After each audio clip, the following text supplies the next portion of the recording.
Hello नमस्कार भाई लोग। का हाल बा? ठीक बानी जाना।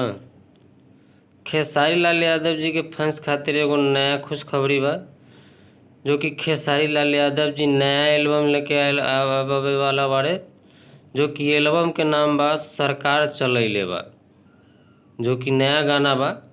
वो खेसारी म्यूजिक वर्ल्ड से कल सुबह में रिलीज होखे वाला बा, जो कि नया गाना है।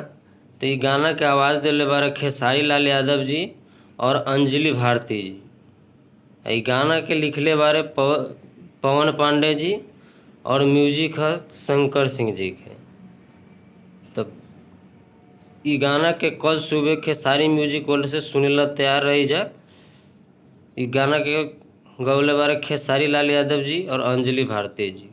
तब भोजपुरी के ऐसा ही नया नया न्यूज और समाचार सुनने खातिर हमारे चैनल के सब्सक्राइब करी और बेल आइकन के दबा दी, ताकि हमारा नोटिफिकेशन मिलत रहे। धन्यवाद देखने के लिए।